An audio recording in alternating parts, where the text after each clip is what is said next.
pro Pedro Henrique. Mosquito. Não, e depois o Pedro Henrique também. Entendeu? Pedro Henrique pela esquerda, o Mosquito na direita. Botou o Hugo fazendo normalzinho, feijão com arroz de lateral, o Biro ali e tal. Então a coisa deu uma arrumadinha ali. Porque saiu o Fausto Vera, entrou. O Fausto Vera fez hora extra em campo, hein? Não, pois é. Fez hora extra porque não estava jogando bem, né? Começo de temporada. Vamos dar esse crédito para ele, que é começo de temporada, ele vai melhorar. Tá difícil. Mas tá numa tiriça que eu vou falar pra você. Tá com impaludismo pra jogar bola, que eu vou negar. Uma tiriça tremenda. Precisa se incomodar pra jogar no Corinthians, tem que se incomodar. O cara tem que ficar incomodado, porque ficar só achando que tá bom, não tá bom. Pra jogar no Corinthians tem que se incomodar. Tomara que ele tenha visto o que aconteceu ontem, e ele já toma isso como lição. E o Garro bateu a falta, né? A falta do Garro. O jogador, falta bem batida. Tem algumas coisas para comentar a respeito disso. A respeito da marcação da falta.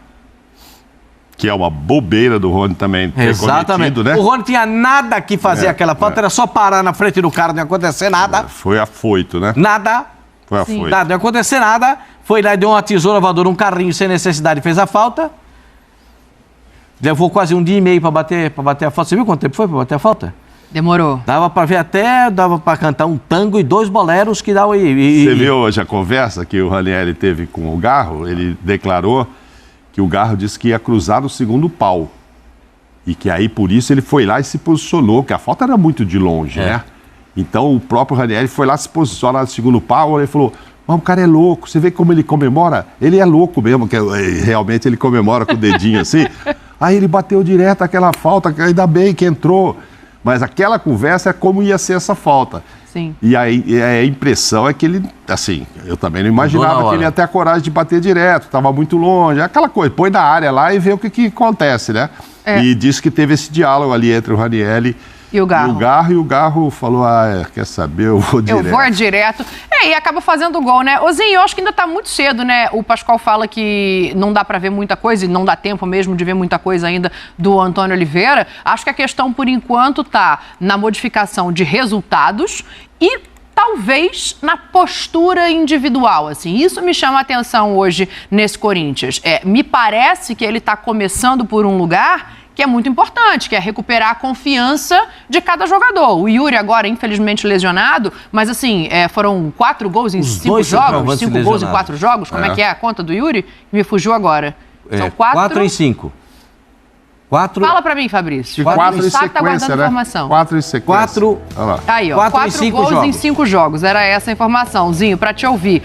Você acha que é por aí que primeiro ele tá recuperando a confiança? E os números, olha aí, 4 gols, grandes chances, 4, 100%. Assim, até a comemoração, né, no jogo anterior do Yuri Alberto, abraçando o Antônio Oliveira, mostra assim que trouxe uma confiança para ele jogar, até colocar ele para jogar, né, mesmo com mais opções. Acho que uma coisa boa é essa. O Corinthians não faz um jogo brilhante? Não faz. Ainda está bem desorganizado? Sim. Mas você olha para o banco, já tem mais opções. Os companheiros falaram aí. Olhou para o banco, trouxe o Pedro Henrique, o Biro, o Hugo, né, o Mosquito, enfim. Vai buscando soluções no banco. Tem mais opções. Mateuzinho também entrou, né? Entrou. Sim. No lugar do Fagner. Enfim, o Corinthians vai, pelo menos com nomes de jogadores, e, claro, esse resultado, buscar ali no final o empate, no derby, bem abaixo do adversário, o torcedor corintiano está cheio de esperança, porque assim, a torcida do Corinthians, né, principalmente a galera mesmo, a torcida organizada, cobra muito raça, empenho, dedicação, entrega. O grito foi esse, né, anteriormente, né, cobrando os jogadores. Então, quando consegue um empate dessa maneira, enche de esperança, mas eu olho pelo seguinte... Traz essa confiança, empatar dessa maneira no finalzinho, jogo perdido, mas bons jogadores que chegaram. O Antônio Oliveira, né, tem aí a gente está acreditando, né, num bom trabalho dele, jovem, mas tem potencial, pode pode entregar, é a confiança da diretoria do Corinthians nele, com essas peças que chegaram empatando um jogo que empata. O Corinthians, olha, se perde, hoje eu falaria aqui, ó, tchau, acabou o campeonato. Tá difícil, ainda tá difícil, mas o empate da maneira que foi, e os jogadores que ele tem agora à disposição, o corintiano ainda sonha com essa classificação. Cara, eu vou te falar, a torcida do Corinthians é diferente. Porque não estava chovendo pouco, não. Tava chovendo demais. São Paulo toda alagada e os caras ali aplaudindo o Antônio Oliveira. A saída do ônibus, a saída do ônibus do Corinthians. O Antônio, os jogadores, claro, todo o trabalho e o empate da maneira que foi, né? Acho que isso é muito simbólico, assim, justamente para essa questão de recuperação de confiança, porque a torcida também faz parte disso. As últimas imagens de torcida que a gente viu era a torcida cobrando os jogadores e não apoiando como ele faz chega a dessa interromper vez. uma parte da entrevista, ele diz, antes que não me perguntem, eu queria agradecer o apoio do torcedor e tal, porque realmente o torcedor que não ia poder ir para o campo, sei lá, fazer isso aí e tudo. Muito legal. E sabendo que o favoritaço era o Palmeiras, né? Para ganhar, enfim, e o jogo mostra isso, não significa que com esse empate, então o Corinthians está no patamar do Palmeiras, não, longe claro disso. Que não. Não, longe disso, muita coisa a fazer. Mas o Antônio Oliveira pode dizer que está a 3 jogos invictos, né? Ou 3 jogos invictos. Classificação, como o Zinho disse, difícil o grupo, né? Tem um time, inclusive, no grupo que eu acho que ainda tem um jogo a menos. Então, assim, difícil. Mas, independentemente disso, é a confiança. Agora tem uma Copa do Brasil aí para estrear e vai seguindo. E se parar e não conseguir, vai ter uma outra vantagem, que é um tempo para trabalhar. É muito ruim, perde dinheiro, a chance de tentar mais um título, claro. A o torcedor Copa do Brasil quer chegar. É dinheiro em caixa rápido. Né? Mas eu digo que se perde assim a fase final do Paulista, você perde a oportunidade de, sei lá, ser campeão paulista de novo, porque aí é mata-mata aqui, ali, sei lá. Mas você vai treinar, Mauro né? Tem razão, a Inter de Limeira tem um jogo a menos. Tem 8 jogos ainda. Treinezinho, então, é difícil. O grupo pro Corinthians ficou difícil pro Corinthians. Mas isso não tira todo o mérito do Antônio Oliveira no aspecto da confiança que ele está passando. Pelo menos chegamos, não perdemos, vamos lá. E se não classificar, ok, o grupo estava difícil, mas já não fala-se hoje, né, como a gente conhece. Até aqui dentro mesmo, né, tem editores que tinham medo de rebaixamento, né? Você sabe disso. Né? O time com 5 derrotas. Agora são 3 jogos sem perder, 8 gols marcados. Só aquela visão a respeito do... O Caetano pode ser bom zagueiro. Ele é menino em formação. Ele tem potencial para ser bom zagueiro. De lateral esquerdo, não dá. Não dá. Se for insistir com o Caetano de lateral esquerdo, o time do Corinthians vai perder um jogador que tem bom potencial para ser zagueiro pela esquerda. Já contratou lateral esquerdo. Tá lá. Né? O Bidu nem saiu. O Bidu ficou porque... Eu te falei sexta-feira, Pascoal, o melhor lateral esquerdo que podia estar lá, participou de outro clássico, estava lá no Vasco. Tá jogando demais o Piton. Jogou demais. Abre mão de uns jogadores e depois sai correndo vendeu atrás. Vendeu. Não queria, vendeu. Não serve, não espera. Com o que tem lá, o Caetano pode ser bom zagueiro. Quer jogar com 3 zagueiros? Legal, não tem problema nenhum. Tática de jogo, opção de jogo do treinador. Mas tirar o cara da posição de zagueiro, vou botar de lateral esquerdo, ele vai se complicar. E ele se complica. É um teste, né? Ele deve quando o Botafogo de Ribeirão Preto já jogou aquela partida lá em Ribeirão que o Corinthians ganhou. Ganhou pelo segundo tempo, não pelo primeiro. Primeiro tempo, eu achava que o jogo foi igual, o Botafogo foi até um pouquinho melhor. Mas com o Caetano sofrendo de lateral esquerdo. Aí vai jogar no clássico contra o Palmeiras só. O resultado não pode falar mais. O resultado hoje está falando mais alto a favor do Corinthians. É um empate 2-2 para o Corinthians. Foi 2-2 para o Corinthians. Sim. Certo? E esse empate não pode encobrir algumas coisas que precisam ser revistas no Corinthians.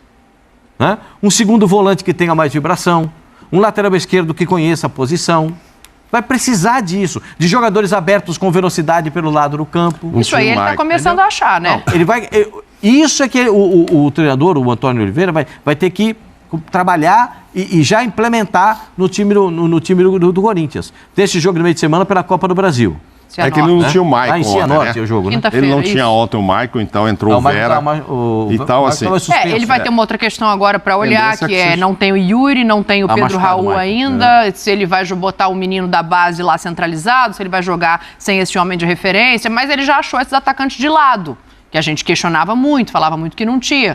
Estão melhorando. Dani, você estava de férias na sexta-feira, o que não é muito comum, não sei, né? Mas enfim, e a gente tinha uma pergunta aqui do Fabrício Bósio pra gente. Jesus, assim, é cada sapatada. Deixa eu levantar minha caneleira aqui, que eu estava desavisada, eu estava de caneleira baixa. Aí, Zinho. Tem cartão amarelo no Mauro Naves não, aí? É que na sexta-feira, quando o Corinthians falou de 3 contratações, né? O Coronado chegando, o Mateuzinho, o Matheus França e o Pedro Henrique, a pergunta pra gente aí era quem é que tem mais chances de se tornar logo titular.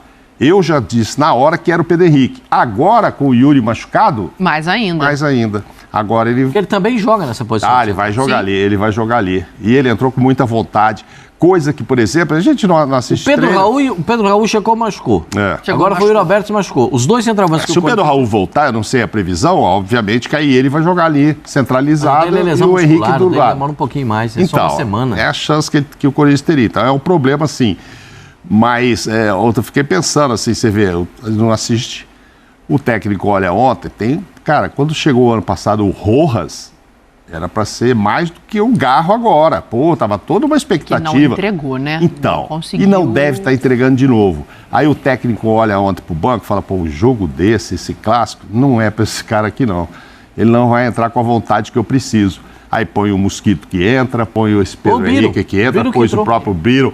E não confia em colocar um cara que veio ano passado com muito destaque e que, sei lá, eu acho que o torcedor espera que ele... mostre serviço, né? Veio com fama de craque e tal. E o técnico, a gente não vê o treino, ele que vê, então ele deve olhar e falar assim, ó, não era jogo para este cara. E pro do Vera, até o Maicon, a hora que arrumar ali e tal, porque a fase não é boa e o torcedor vaia. Impressionante como o torcedor, quando pega no pé, você sabe como é que é. Fases são fases. Ele também é bom jogador. Quando chegou no Corinthians também veio. A gente elogiava muito ele aqui, 3 jogos espetaculares. O Zinho ficou impressionado com ele no começo. Com o Fausto Vera? Fausto Vera. O Zinho ficou impressionado. E aí, o Zinho até hoje acha que ele é bom. Ele fala sempre que vê potencial nele. Mas ele tá lá apagado, né, pode estar numa fase ruim, pode estar num momento ruim. Isso. Mas não acha ele mau jogador, não. Agora, a gente não falou, você já vai mudar disso? Não, eu quero ouvir o Antônio Oliveira, mas pode falar antes dele. O melhor jogador no primeiro tempo, disparado. Que cara sensacional. Endrick. Quem mais perdeu o gol no jogo? Fraco Lopes ou o Endrick?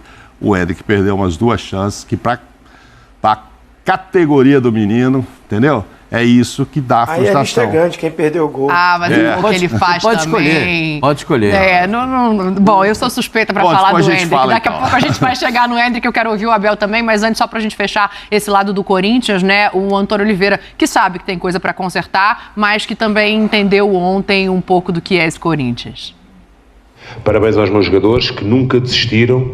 Parabéns também a todos aqueles que estiveram imbuídos no espírito da equipa, principalmente os jogadores que não entraram e que revela um sentido de união fantástico que, enquanto treinador, me deixa extremamente satisfeito. Eu queria dar uma palavra à torcida que compareceu à nossa saída e como se costuma dizer, aqui é Corinthians e nós jamais desistiremos. Percebemos também que o adversário abdicou muito rápido do jogo, mas nós, como uma equipa guerreira, muito batalhadora, nunca desistimos. E aqui eles vincaram aquilo que realmente é a cultura do Corinthians. Portanto, eu, enquanto técnico, a diretoria com certeza e os torcedores estamos muito orgulhosos deles. Zinho, o que foi que você está sorrindo aí, Zinho, ouvindo o Antônio Oliveira? Eu entrego. Não, aqui você sabe que eu entrego. Né? Essa paixão é sensacional. Não, mas foi bem, você captou bem, você me conhece. Aqui é Corinthians. É Corinthians, aqui é Corinthians. Muda, né, rapidamente. É o futebol, é essa paixão.